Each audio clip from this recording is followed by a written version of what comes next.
Okay, so the first key takeaway, the Minnesota Timberwolves defense, it's something not to be messed around with, and they might have the best defense in the entire league. You know, when you have a depth chart with Jalen McDaniels, Karl Anthony Towns, who maybe he has defensive lapses in the past, but historically, like fantasy god, I know that doesn't mean anything, but he's a great defender, block shots, great defensive rebound. Rudy Gobert, the main one is obviously Anthony Edwards, and then Mike Conley. He was part of that grit and grind Grizzlies team.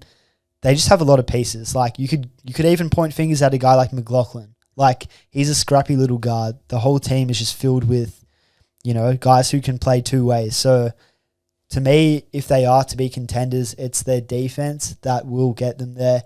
Do I view them as a championship threat? Probably not, but I think a lot of people expected them, like in terms of betting odds, I guess, to be like a top 6 seed. And well, the key reason, I guess, would be defense. So that was the first key takeaway. 100%. This team kind of gives me similar vibes to the Memphis Grizzlies of a few, not the past couple of seasons. Obviously, we know with all the turmoil Jar's been through, it's obviously hurt that team a little bit. But, you know, they had such a big ascension up the Western Conference standings.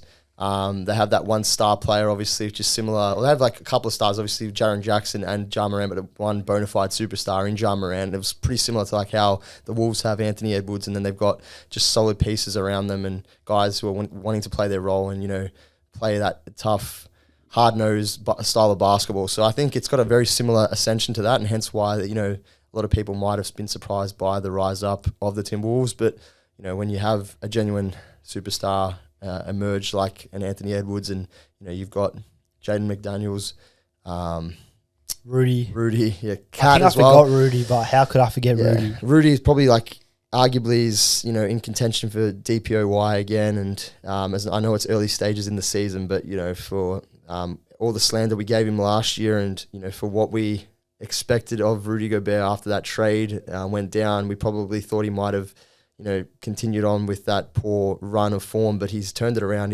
He looks rejuvenated, and the only question mark now with that team is the consistency of Karl Anthony Towns. Can he put it together? We have nights where he hits 29 and 12. You know, we saw last season, a few seasons back, you know, he's hitting 60 balls, but can he do that on a nightly basis? Because if they get that production out of Karl Anthony Towns night in, night out, they're scary, because then how are you going to guard Ant, Cat, and all these, you know, other guys on that team. Even a guy like Karl Reid as well. Reid, exactly. Yeah. You know, Kyle Anderson comes in, plays a really good role in that team. Milton, he can light you up. They've got a really deep bench, a really good depth chart. So I think, if they can continue to remain consistent, put the pieces together, then there's no reason why they can't make some noise in the playoffs. But the big key reason, obviously, for that is their defense, and as long as they stay consistent on that side of the ball, they've got every chance to beat any team in the association. And like statistically, like I don't know the exact stat. This is why the podcast is beyond the box score, but